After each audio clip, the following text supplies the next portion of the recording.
that there is. Here is the, let's see if we can get this running. Here is the heart and minimum surfaces.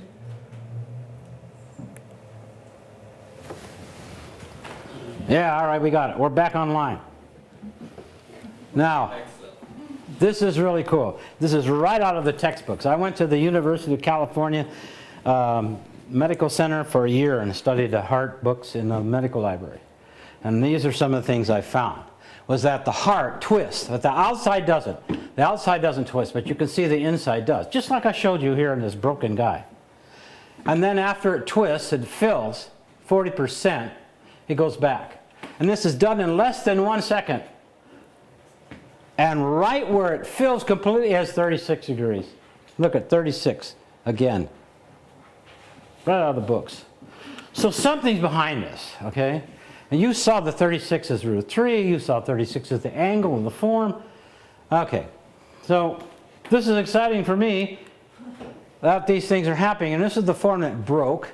And when I twist this 5 more degrees, it produces this form inside. That's the 5th chamber. It's about the size of your little finger. And Rudolf Steiner says that when that comes into us, okay, it will change society, it will change the way we think. Okay, so I got a little bigger picture of it to show how I figured that the form would be. Now, if I spin the chestahedron, it turns into the bell, which you know. And I made this out of mirrors, and you can see the etheric. This is an etheric form. And of course, I have to make sure it's accurate, so it's all drawn up just like when I spun it and you saw the shadow. Okay. Now, this is what's really amazing. This is a temple of Hathor. And Hathor is in Egypt, and all the women go to have their babies here. And this is Hathor here, and she's in a cube. She is a cube. So the cube is Earth. And the Egyptians very rarely show reliefs that's looking forward at you. They're always up the side. Everyone knows that? You can see the ear in one eye, right? That's the way they are. That's because they're listening, and also they're only seeing 2-dimensionally. Because if you don't have the second eye, you can't see the 3rd dimension. Remember, we have to learn that when we come here. So they're basically thinking 2-dimensionally. We are looking right on. We've got consciousness now. We are looking straight on of everything. So, in this temple, here is where they go to have their children. This is Princess Nut here, and her arms are coming down here. Her arms. I'm not in your way. And then the feet are here. What she does is the legend is that she swallows the moon, and 9 months later she gives birth to the sun.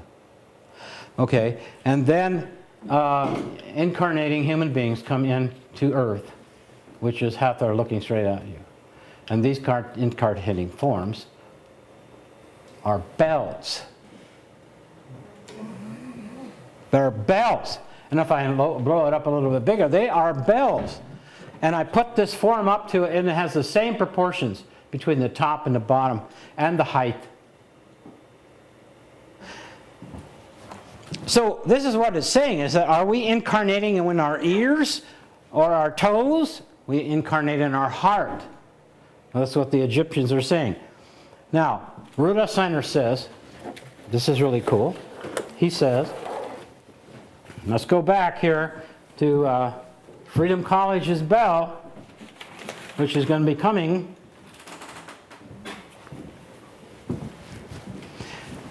And in the same proportions as found in this temple where they give birth. Rudolf Steiner, in this book, I always try to give the title in case people are interested. He says that, and here he says, human beings in themselves assemble in their astral body as they incarnate. Human beings in the making, who initially only have an astral body, appear to the eye of the seer as bell shapes opening downwards. They shoot and whirl through the astral world at tremendous speeds. It can hardly be conceived of how fast. And what they're looking for is the right mother and father and the right conditions to incarnate. Well, let's see if I got something else here. that also he says. He says, the clairvoyant sees another particular remarkable sets of shapes. They are bell-shaped, and they shoot through the astral world with tremendous speeds. They're germinating human beings, not yet incarnated, but striving for incarnation. The bell-shaped forms are made of the causal body and the forces of the astral body and the new astral body. The new astral body is the bell shape. The reason why the germinating human beings dart around at such tremendous speeds is they are seeking parents with suitable characteristics and family circumstances. Okay.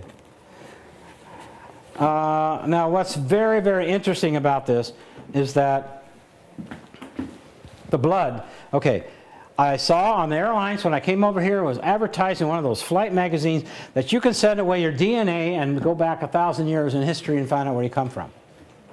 You've heard this? Yeah. Okay. So that's a heredity body. Yeah? The heredity body. So that's our background, our ancestors, and whatever. And that's based on DNA. The blood has no DNA. No DNA. So that means that our blood, which Rudolf Steiner Cox says the ego, okay, isn't connected with our past or who we were before or anything like that as far as our heredity body is. We are free in our blood. Completely free. Okay, so I think that's fantastic. So here we go. Here's the cube in the form. This is geometrically perfect. What's inside the form, I've got it over there in the suitcase. And that cube is right in the middle because I did everything. I went from points to planes, points to planes, points to planes, and I got up with the cube. And inside the cube is an octahedron, and inside the octahedron is another cube, and inside the octahedron is another cube, and it just goes on until it disappears. Now, here's what he says. Rudolf Steiner says this. He says, there's 3 different parts here, I think, that I'm going to try to read. They're kind of short. Let's see if I can find the other ones. There's one there. And there should be one. Okay. Oh, he's talking about what we will do in our next life. One can see, you see, not only say in an abstract way, but my next life is being created, prepared today in all karmic detail. But one can point to the little box which rests the karma awaiting the future. He doesn't say where it is, but he says it's a little teeny box. And then over here he says, Rudolf Steiner speaks of a small, Rudolf Steiner says there's a small box in which everything concerning our life is recorded. The cube is the earth.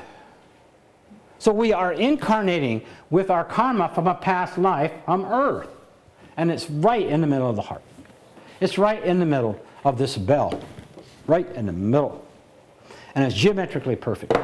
It's not anything to do with fantasy on my part at all. Now, if I take that, this is getting to the really cool stuff. If I take, you'll notice that there's a triangle that cube is sitting at root 3 right in the middle of this triangle. Can you see that? That's kind of hard to see. And then at the bottom of root 3, there's another triangle. It's a bigger. So what I did was I realized that if I spin those triangles, right, I get a circle, don't I? And those circles are the diameter across a sphere. So if I take this apart like this, this is what's interesting. If I take my snowman apart and I put him on here, what do you see?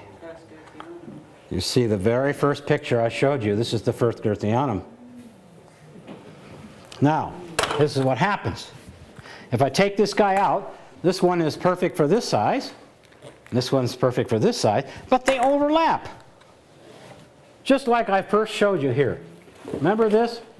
See how these things overlap? But these are 2 different size circles. And the distance between this black form that I've got hinged here is root 3. That's that little cube. That's that little guy right here. And this circle here is small, and this circle is big. Now, What I thought was that, let's see what this is saying. What I thought is that, oh boy, I got the Girthianum. I've got the Girthianum standing up. Yeah? Eagle. So I checked the circles exactly, and they are not. So I was depressed for a few days. But what I did was I realized that inside, okay, this, where is that really cute little bell? Where did he go? Oh, here he is. Inside this guy, there are these two circles in that cube. So it's inside this form. I decided to draw a pentagram here. 5-pointed star. And why did I decide to do that? Because that's what Rudolf Steiner did with his Girthianum. If you look at the floor of the plans of the Girthianum, you'll see the pentagram. Well, he had found another shape in this form, which didn't work for mine. So what I decided to do was to use projective geometry, and where the top of the 5-pointed star came out, I would cross over here. That's air, that's reversals. Projective geometry is all about reversals. And when I extended this up here to here, it divided this circle up. And I wonder, wow, what's going on here? Why is that divided up? And so this is how it divided up.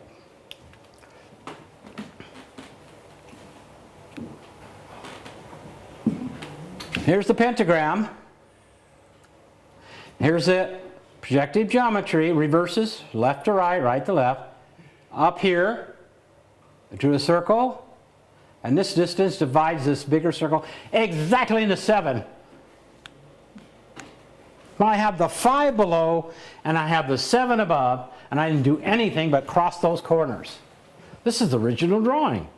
Of course, what I did then is like, you know, this is gold leaf, okay, and all of this right here is real gold powder.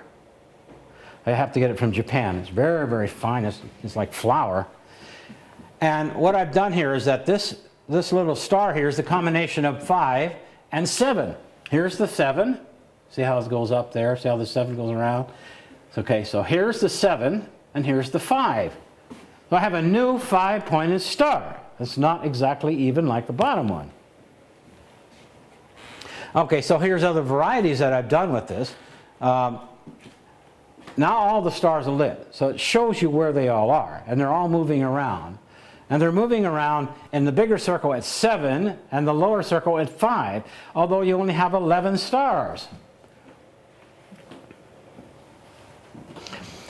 And the reason that you have 11 stars instead of 12 is because the 12th one is behind the small one, or behind the first one. So there's 2 stars where they overlap. Okay, that's significant because you know this stands here that Da Vinci does, huh? You know, and there's a square and there's a circle. Huh? Well, and he has long hair, right? So he's got 2 arms on the square and 2 arms on the circle, and 2 feet on the square and 2 feet on the circle. That's because there's a woman behind him. And the woman has to do with the circle, and the man has to do with the square. That's called squaring the circle, or bringing heaven and earth together. That's what this star is symbolizing. And what's amazing about this, here's the print that I have, that I sell of this. And what is amazing about this is that this shows the after image of the star as it moved around. So I made it 3-dimensionally, and this is a lens here. See that right there? And I made that lens. And those stars there are cones, and they're interpenetrating each other.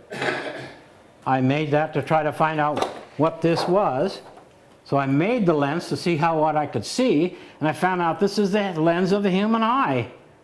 These 2 curves, if you study the human eye, that has those same curves.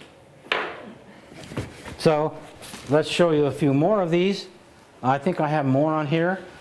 And then I have to show you the cone.